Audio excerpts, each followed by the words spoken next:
One more time. We back again, family. We know everybody is getting that buzz, man. We know all y'all heard about it, but that's not what we do here. Okay, so we got a nice show today. So what we want to do today? I still taking my calls. We're still dealing with people. We're still dealing with the relationship piece. Um, Now we on the 12th year of that research as far as dealing with men and women.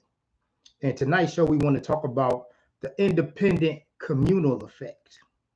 We want to talk about men and women in relationships. We want to talk about complementing versus competing. We don't want to compete, we want to complement. So we want to take and break down just a couple of things that I know everybody already knows. We've all been in relationships. We've been in situations to where it feels like he or she was against us at times or most of the time. Sometimes it's our fault. Sometimes it's their fault. But we have to be able to understand the difference. But we want to compliment and we don't want to compete. So we want to jump off into like a first type of example I want to use is like our military. When we're dealing with our military, what I want you to understand is when I say the independent communal effects, okay, effect of how independently we could do something but come together and be united on the other side and come together communally instead of being independent individuals. So in our military, if you've ever seen any movie or maybe you've read a book or you've talked to somebody in the military where you may have the Marines kind of feel some kind of way toward the Army. Maybe the Army feels some kind of way toward people in the Air Force. Maybe the Special Forces feel some kind of way about the Navy SEALs, right? So now, understand these are individual compartments of our military that work together. When there is a war, we need all of those people on the same page, moving in the same direction so that we can have that common goal. Now, the competition is just coming from egos, our pride, just as human beings in our relationships. We compete often, but that competition, we need to turn that into complimenting. We want to compliment one another. So, what if our military did like we do in our relationships? What if the Marines and the Special Forces and the Green Berets and the Navy, the Rangers and the Navy SEALs couldn't never get along? What if they never came together? What if the Navy kept going against the Air Force? What if the Army and the Marines never came together? Now you understand this could be catastrophic for us in this country. We need them to have that healthy competition, but we need to make sure that we are complementing at the end of the day so that we can win the war. That's going to be that example from our military. We all understand it, but these are in our relationships. So let's talk about when we in there. So we may have this thing about it could be the in-laws. So we may have our in-laws to where our spouse, that's their family. That's their culture and environment that they came from. We can't disrespect that. A lot of times it's a lot of friction. A lot of times with the in-laws, it seems like we're competing. It seems like we're not complimenting one another.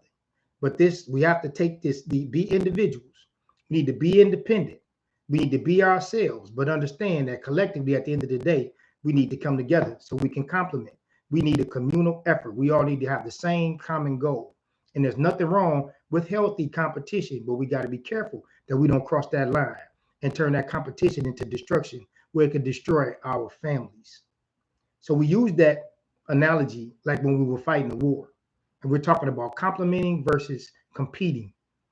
I deal with more men than I deal with women. If you know from the Clipper Dome Chronicles, if you go to the YouTube page, Clipper Dome Chronicles on YouTube, we have over 200 videos there, some things that you could check out if you kind of want to see what we do. If you're on Instagram for the first time and you've never been exposed, or we got somebody on. Hey, how you doing? I don't exactly know what that is, but hey, thank you for sharing and coming on in. So when you go to that page, we have what is a man? We describe what a man is. We describe what a woman is. These are titles. These are positions. These are not ages. Okay. These are places where when you say a man, it's like saying a general. If you say this is a 4-star general, that is a title.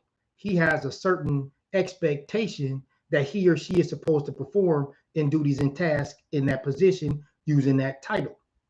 Most of the time in our daily lives, we dated in our teens and our 20s. When you're in your teens and you in your 20s, you're not dating a man or a woman. You are dating a young man or a young woman. That's a young person. They're in training. They're developing. They are not who they are supposed to be or who they're going to be. So when they're in that training stage, we might get a young man or a young lady. You go back if they're in their 30s now. They'll tell you that their dating experience has been really, really bad.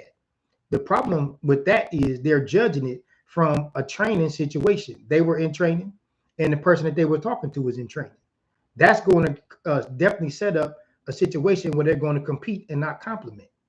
So when you're in those stages, and when I talk to men and women, and they tell me that they were troubled, when they tell me they were having problems in those different relationships, I have to pause them and say, you were a young person in training.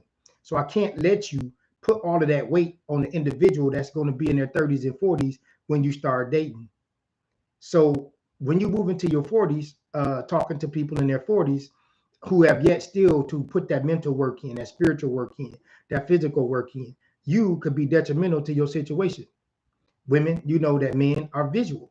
We are going to see first before we know that you are a God-fearing woman and you spiritual. Before we know that you are a beautiful person on the inside, that you nurturing and caring.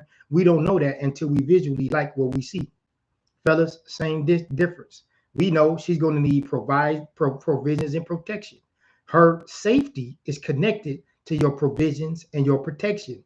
To her, security is going to come from your money, how you can provide for the family, and the security that you can bring, and the way you provide protection. That is going to be her security, both of the money and your security. The way you provide that is going to be huge as far as she is concerned. Hey, thank you for joining in. So when you have that man and that woman, those are titles. We want to make sure you understand they are levels. When we say Clipper Dome Chronicles, a man and a woman is a specific title. We just don't hand that title out just because you are 18 years old and over a certain height. When you assume that title, you need to understand and be respectful of what is required and what is going to be put upon you or expected when you hold that title in that position. So when we're talking about compliment versus competing, we use that military example, and we want to make sure that you don't go into your relationships competing. We want to make sure that you are complimenting. Okay, we want to thank y'all for tuning in on this one. We want to keep it short and sweet.